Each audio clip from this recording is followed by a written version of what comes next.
pinakamahirap tanggapin sa lahat ay kapag nakikita mong ang isang tao ay matapang na inihahayag ang katotohanan. Gayong alam mo sa sarili mo na magsasalita ka ng kasinungalingan kung ikaw ang nasa kanyang katayuan. Gaano nga ba karami sa ating mga lingkod bayan ang nananatiling malinis ang pangalan dahil sa kasinungalingan? Halika't magbalik tanong tayo sa kwento ng taong minsan ang nagkaroon ng matibay na paninindigan. Di matawaran ang prinsipyo at hahamakin ang lahat sa ngalan ng katotohanan. Ngunit anong pagkilala ang nararapat para sa isang sakripisyong tupa? Sapat na bang sabihing bayani kung ang nasa likod naman ito'y minanipulang katotohanan? Ang kwento ng pamamayagpag at literal na pagbagsak ni Jesse Manalastas Robredo. Ano ang lihim na di nabunyag? Pero kung bago ka pa lang sa ating channel, pakipindot na din po ng like, subscribe at bell notification button para palagi kang updated pag may mga bago tayong kwentong kagaya nito.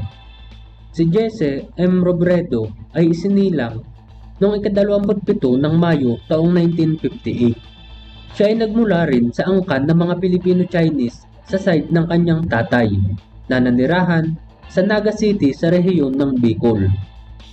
Matalinong estudyante ang batang si Jesse. Nagmula siyang mag-aral sa isang Catholic school sa Naga kung saan siya ang naging pambato ng paaralan sa larangan ng chess.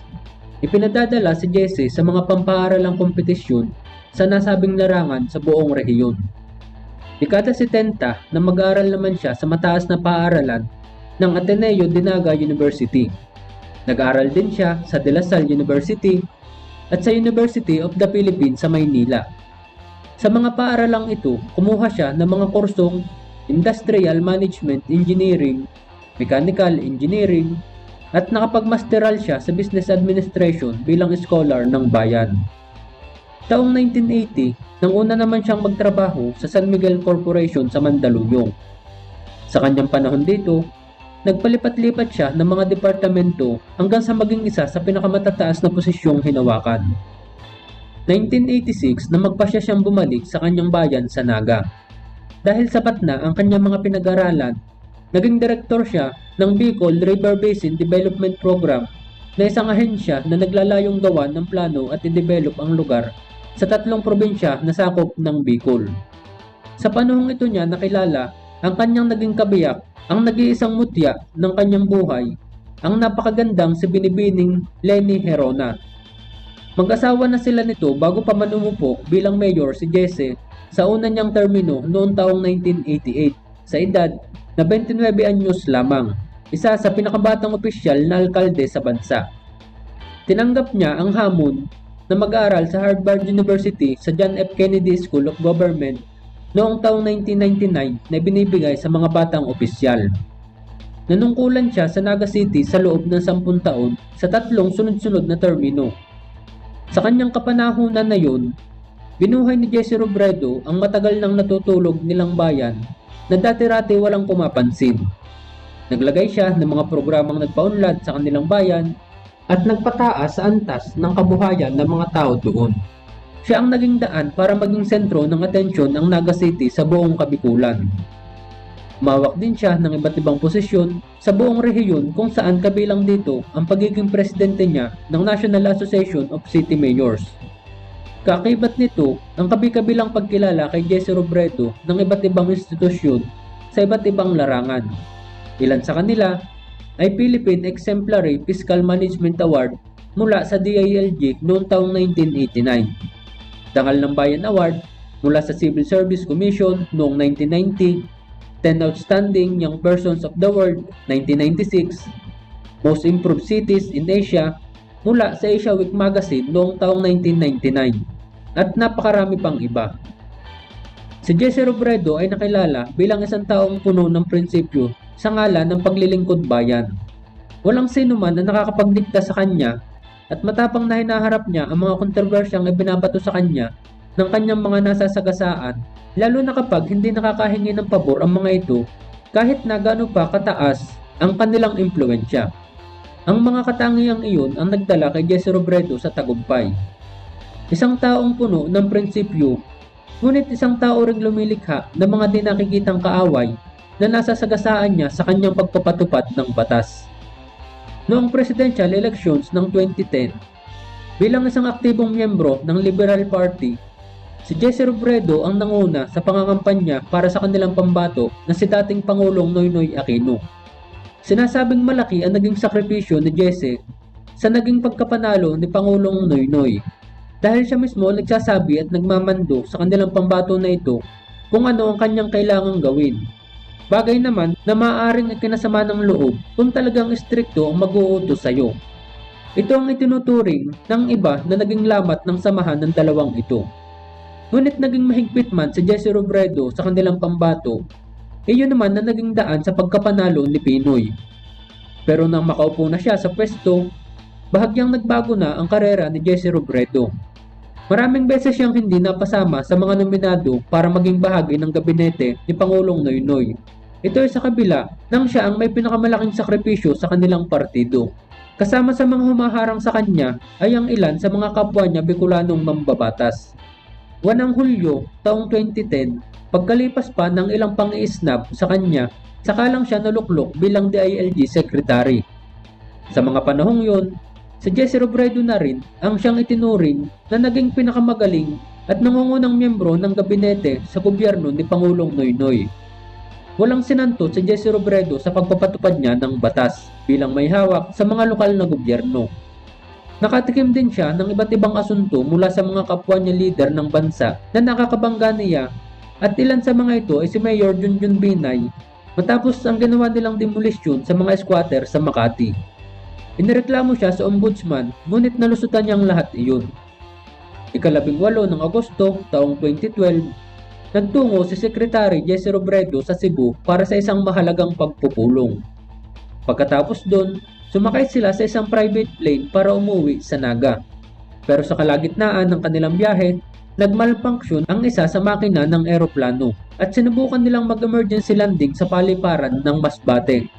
Habang sila ay papababa na, nagwiggle o nawala sa balanse ang nasabing eroplano at nagtuloy-tuloy itong bumulusok sa dagat.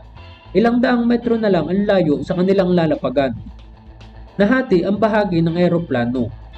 Sa 4 na sakay doon, 2 ang piloto, ang aide na si Police Chief Inspector Paulo Abrasado at si Secretary Jesse Robredo. Sa 4 na ito, si Abrasado lang ang nakaligtas ng walang anumang galos o bali sa katawan, maliban sa masakit na kalamnan dulot ng impact ng pagbagsak sa tubig. Samantalang si Secretary Robredo at ang 2 piloto ay natagpuan sa bahagi ng naiwang eroplano at hindi na sila nakaalis pa dito sa kanilang kinauupuan at nakuha ang kanilang mga bangkay. Pagkalipas ng 3 araw na paghahanap ng mga rescuer, natagpuan sila sa 800 metrong lalim ng dagat. Kasabay ng magarbong pagluluksa, si Jesse Robredo ay dineklarang bayani at nang siya ay inihatid sa huling hantungan, tapos na rin ang investigasyon at tahimik na ang lahat. Back to normal. Ginawang pambato bilang Vice Presidente ang kanyang asawa, naluklok sa isang kontrobersyal na pagkapanalo at sa ganitong paraan natapos ang kasaysayan ng tapat na kalihim. Tapos na ang kwento. Uwian na.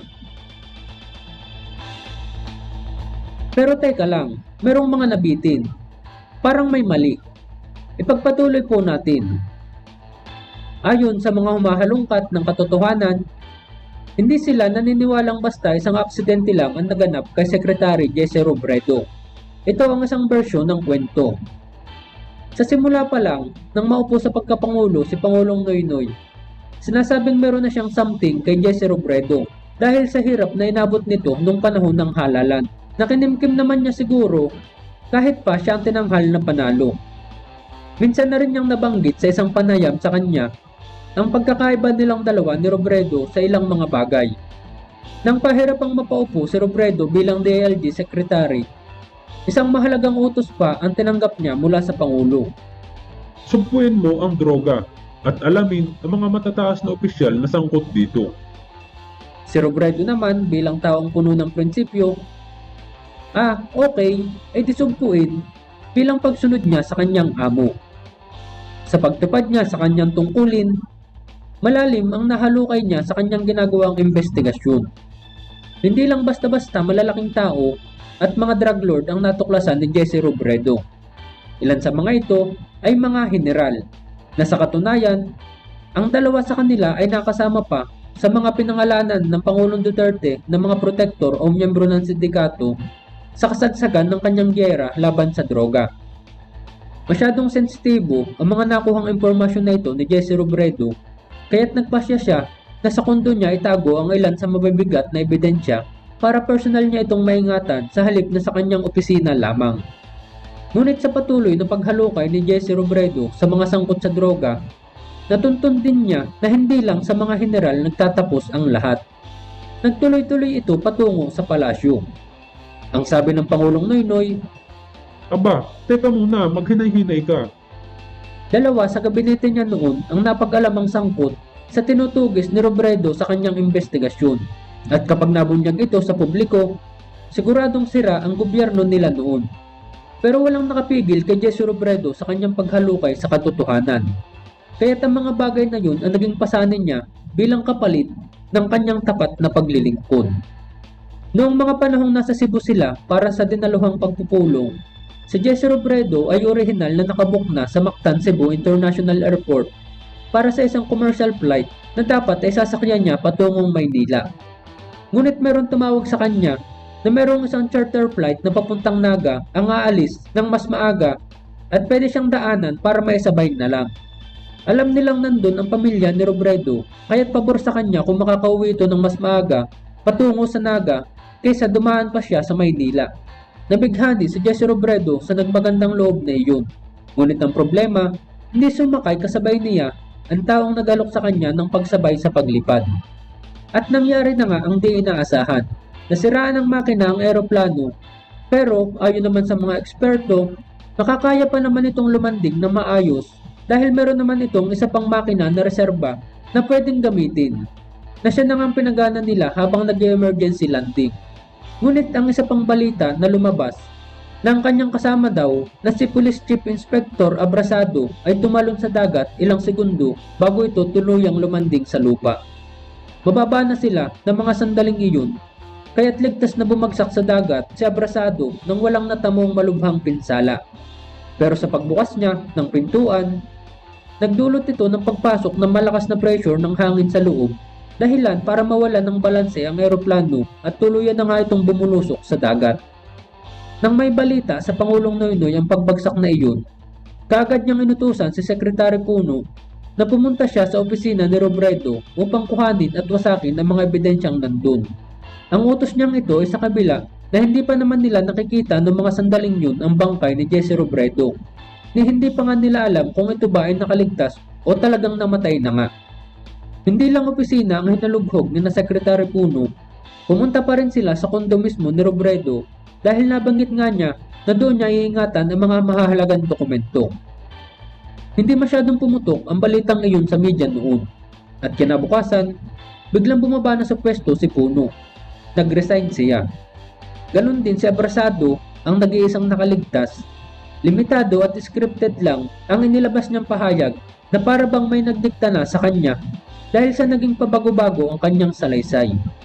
Hindi na rin nila pinalalim pa ang investigasyon, maging ang mga banging isdang sinasabing si Maklolo at nagligtas sa tumalon sa eroplano ay hindi na rin inimbitahan para magbigay pa ng pahayag sa investigasyon. Wala na ring autopsy sa bangkay ang naganap at di na nila ninais pang malaman ang totoong sanhi ng pagkamatay ni Jesse Robredo. Sa madaling salita, purong aksidente. Samantalang kasabay ng pag-cremate sa bangkay ni Robredo, ang investigasyon ay unti-unti na ring naglaho at ang katotohanan ay napasamang nakalibing sa ilalim ng dagat Masbate. Basta ang alam ng lahat, si Jesse Robredo ay pinarangalan ng Presidential Lingkod Bayan Award mula sa Pangulong Aquino, sabay deklara na siya ay isang bayani. Ginawang standard bearer ang kanyang asawa at naluklok bilang Vice Presidente. Kaya't ang tanong ng ilan, ito ba'y bayad pinsala?